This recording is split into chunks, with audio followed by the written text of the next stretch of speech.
home runs for Mookie Betts last year was a new career high, even more than the MVP season.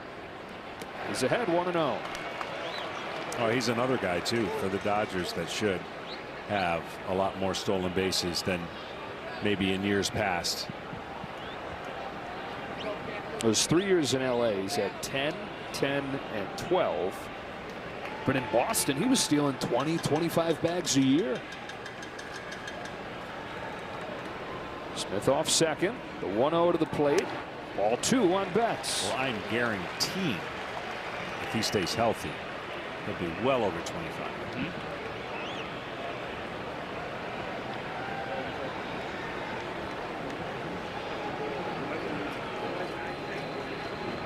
More action in the bullpen.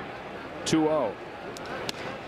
Strike on the corner. How much sleep would you be losing as a pitcher right now going into this season, thinking about these different wrinkles coming? Well, in spring training, the first thing I'm doing is working on my slide step. It's working on my tempo. And you better know that, you know, just walking guys like we got used to seeing in the league is going to be a bigger deal now. You know, the way the game is played, and philosophically, if teams don't change, then they're going to be behind.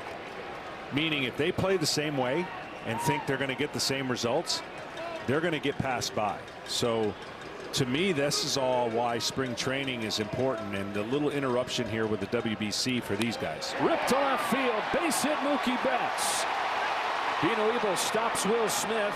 Betts takes second on the throw, and the go-ahead run is in scoring position.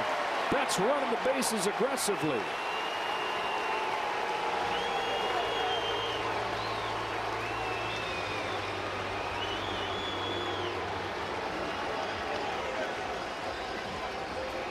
If this would have been later in the game, they might have sent Mike Trout, but it's early enough, and they've got a lineup that could put the ball in play behind him.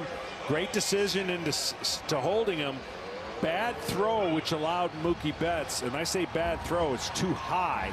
And as soon as he saw it release out of the outfielder's hand, he knew he could go right to second with no cutoff being able to take place. Well, a Dodger hitter, a Dodger base runner, and a Dodger third base coach there putting that whole thing together. And now you've got an Angel and Mike Trout with a go-ahead run in scoring position, and another pitching change coming for Columbia. Cabrera makes the call down to the bullpen. Back in a moment. Sunday on Fox. To take the green flag in Atlanta. The deafening roar of NASCAR hits the high banks of Atlanta. This is going to be a tough one.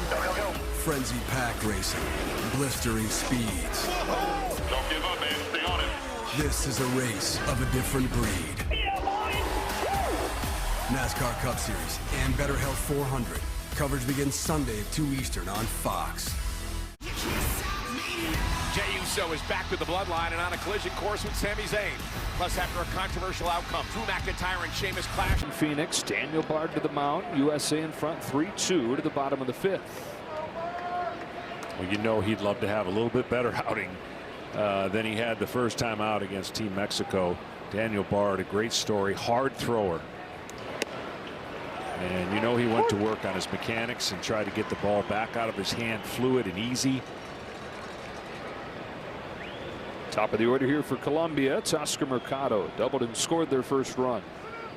Talk about Daniel being a great story. This is somebody who had it all at the start of his career. He was one of the top relievers in baseball with the Boston Red Sox for his first few seasons before he developed a devastating and what looked like career-ending case of the yips. Couldn't get the ball over the plate anymore.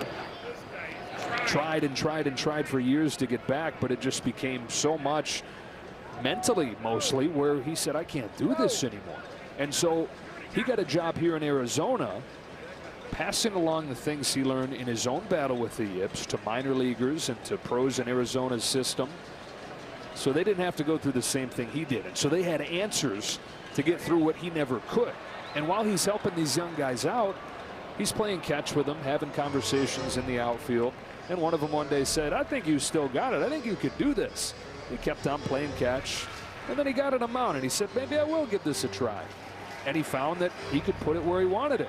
And he said, you know what?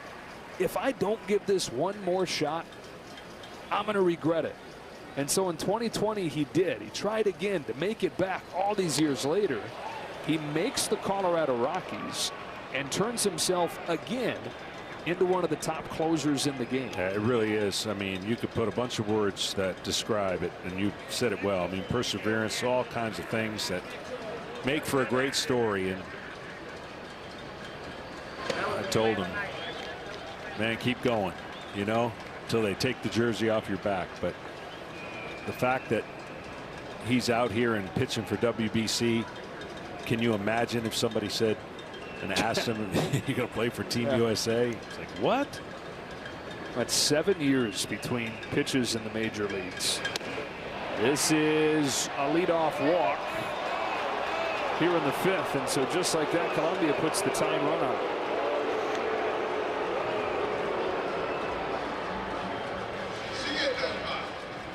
One thing I will say, though, about hard-throwing relievers and the spring training routine that they have to go through, it takes them a little while to get connected with their mechanics. And when you leave spring training as a reliever, you better have it going, because you don't have the chance to really get better as the year goes on. You can't throw a bunch of bullpens like a starter can. So you've got to have your work kind of confined to simplistic mechanics and know that you can throw strikes.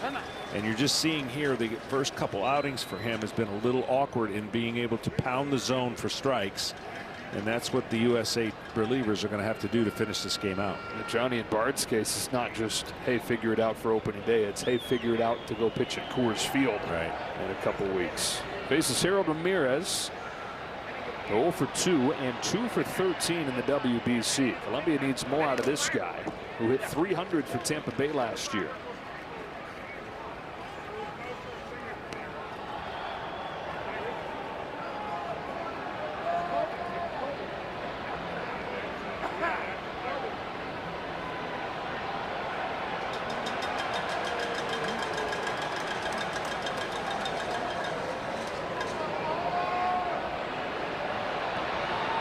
Mercado at first. He's got good wheels.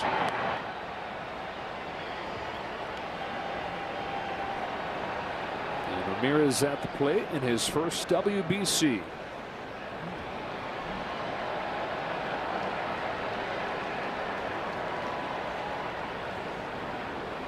On a 1-1 from Bard. Ramirez lifts it to left. Got it off the end of the barrel, though. Kyle Schwarber will drift on and put it away.